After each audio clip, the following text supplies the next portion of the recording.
Honourable members, on page 3, we have question number 9 of 2026 by the Honourable Charles Ndlovu.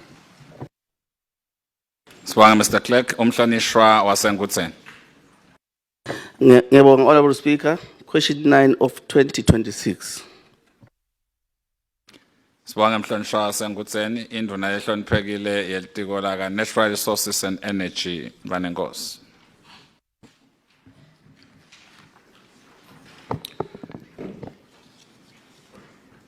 Thank you, Mr. Speaker. Question 9 of 2026. Could the Honourable Minister for Natural Resources and Energy provide an explanation to this Honourable House on the following matters? 1.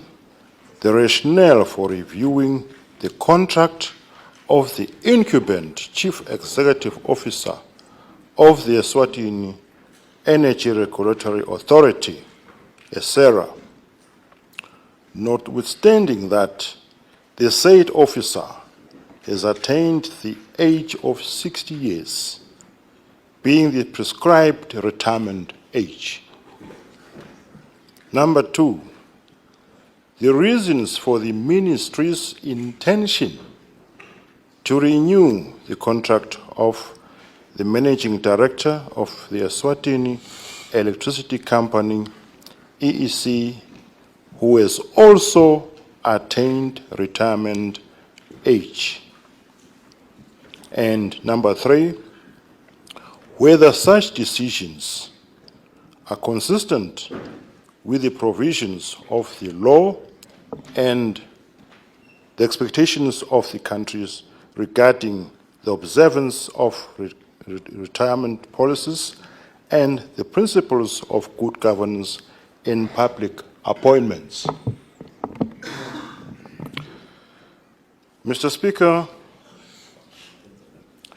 ngidawuqala ngibonge induna lilunga kubuta imbuzo ibutele indlu ukuthi akuchazeki ukuthi kuhamba njani la. Kokuqala, Mr. Speaker, ngidawusho nje ukuthi ube manje lilunga lisela lasonzela sakhuluma sabonisana njengoba endile ku housing idolo bekabuta ku housing la idolo wabonga housing wathi awu ngibonga ukuthi siqale sayikhuluma eoffice lenzaba uya housing kodwa ushiya mina we are in the same building kwekuthi ingabe ukhuluma ngikulumo yini ke lapha ka Natural Resources na kepha ke ngendlule Mr. Speaker ngene kule ndzaba la ibutile ku number 2 Mr. Speaker ubuta ukuthi the reasons for the ministry's intention to renew the contract of the managing director of EEC. Ngasho ukuthi Mr. Speaker, leyo intention leyo angiyazi ukuthi uyithathaphi. Nekuthi khona noma yikho angiyazi ukuthi uyithathaphi. Yakhe ke ngicabanga ukuthi nje ke ibalelo etintweni etingekho kusho ukuthi ke bengafanele nje kufika la endlini. Kokube besikhulumileke ngasichazelene ayikho nje lento ayikhuluma ko ngenhlonipho Mr. Speaker.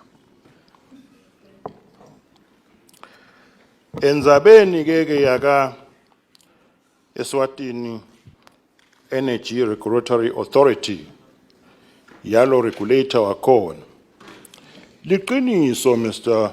Speaker ukuthi i-retirement age ngu-60 kepha ke umthetho uyavuma ukuthi i-board ingabuka ukuthi lo khona iqhubeke naye noma iyofuna ngaphandle noma sengcile ku-60 uvumelekile ukuthi bangamthatha on contract basis. I-contract basis ke Mr. Chairman, Mr. Speaker, ngilala kuyonyalo. Nalokuthi ke le contract anikwe yona ayisiyo ukuthi unikwe kumbili elivikele phelile noma lenyanga lephelile. Seyinema ngala seyawuphela kwayona. Angathi ukuthi uyibutela kuthini ke. Noma usho ukuthi kumbe naseyitalelenye singabe uyirenew yini na. Kepha ke lo kwendekile usemthethweni Mr. Speaker, emthethweni lophelele losenya kube kumbe kuna Attorney General bekata kufakaza lokho. Kumbe kutawuphuma kumangonyane Mr. Speaker ukuthi uqonze kuphi imbamba ngoba lo lokubutwa lapha akukho konke futhi. Uthi number 3 Mr. Chairperson, whether such decisions are consistent with the provisions of the law and expectations of the country regarding the observance. Joba sengishito, Mr. Chairman, akusiko konke naloko akusiko. Thank you, Mr. Speaker.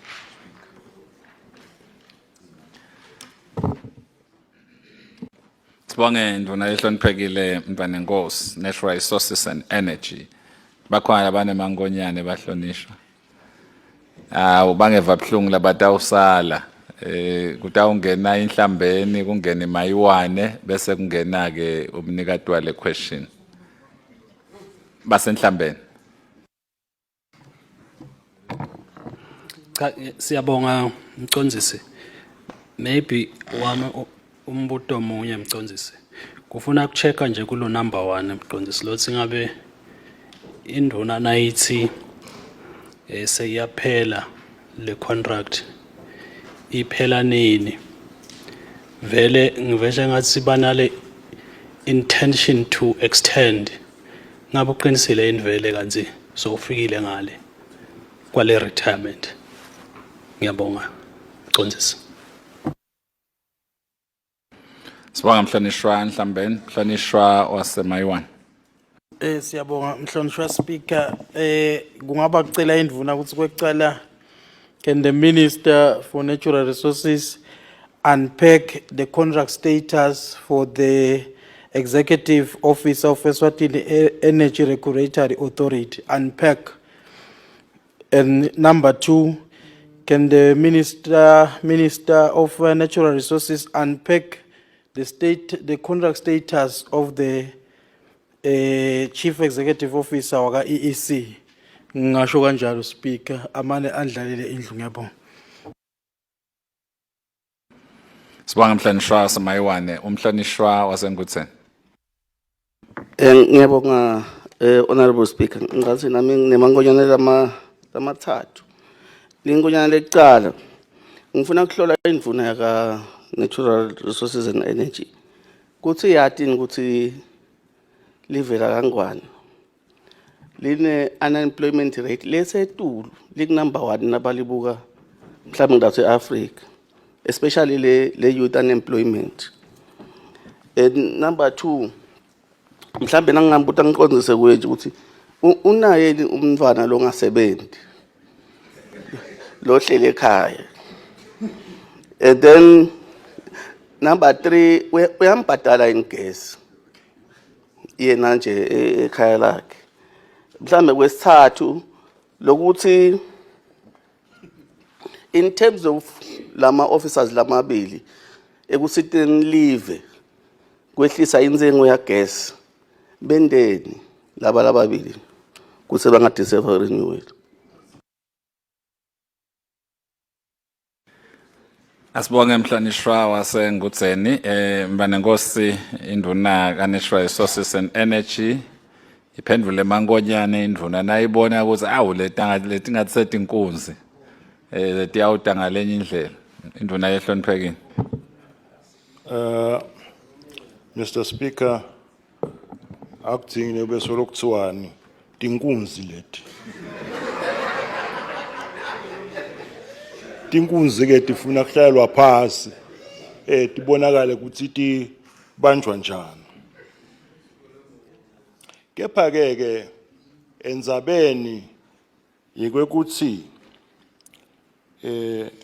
le indzaba intention yasengichaza chaza intention leligama elithi intention kuthi lisho ukuthi kumbe sesikhulumisene njoba usho ukuthi uyasho ukuthi i-ministry's intention le asikaze sikhulumisane namuntu kulaba lababutako Mr Speaker usho ukuthi ke lo mbuzo loyo awukaqondzi kahle kufanele ukuthi bawuqondise kahle ukuthi basho ukuthini intention ye ministry akusiyo lena lekhulunywa la asikakhulumi namuntu ngokuthi kube ubushite ucha sidiscussile phela eoffice okumbe la sitshela khona bese uthi le intention yakho leyo ke loyishito ukuthi utayirenewa noma ngeke uyirenewe then sekuyevakala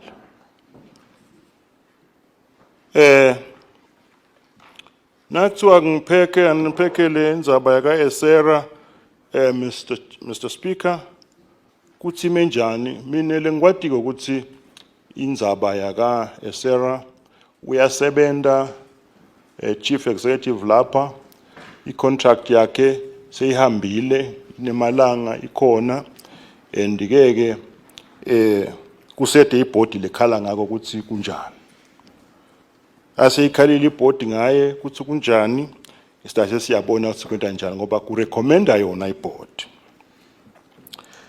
nangapha unpacker indzaba yaka EEC angathi ukuthi kube wani uyaqonza kwekunene ukuthi MP ukuthi usho ukuthini ithi unpacker na yini le lefuna kuyiva ngayo exactly not unpacker nje it's too vague Mr Chairman Mr Speaker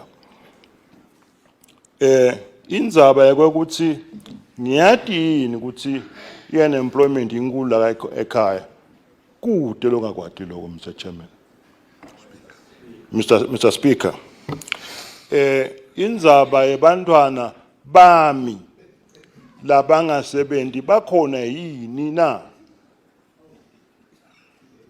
inqumbi bami inqumbi bami labangasebenzi ngiyabonga nangisita indzaba yagezi ukuthi njani kude ungabhadala igezi Mr Speaker ngiyambhadala nje nami ngibhadala futhi ngemali le ngisebente kalukhuni ngicabanga sengicethile Mr Speaker thank you so much Sibonge mntwana Nkosi mhlonishwa Mayiwane Cha Speaker ngemoya omhle nje nangitsaka unpack kutshela nje idlu atshela umhlaba wonke ukuthi kule khona ansilendzaba seyiphumile emhlabeni i-contract ya CEO waka Esera iyachubeka bahlonishwa iyophela nga 2027 i-contract ka EEC ya CEO waka ECC iphelile tinhlelo te ministry nati ngiloko nje nyalo kwendekani ngiloko nje atshela umhlaba wadu umhlaba athi kuchubekani ngoba vele uhlahle emehlo ugeza udulile so lethi ndzaba ibhalwe ngidlovu la ticicimkisa live ngiyabonga Speaker Mhlonishwa Mayiwane sitendlovu la ndlini lungisa mhlonishwa leti ndzabata Honorable Charles mfana Ndlovu siyabonga Speaker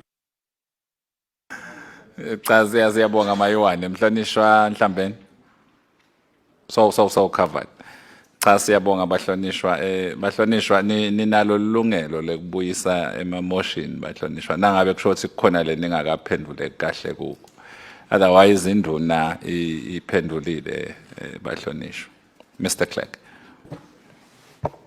Question number 4.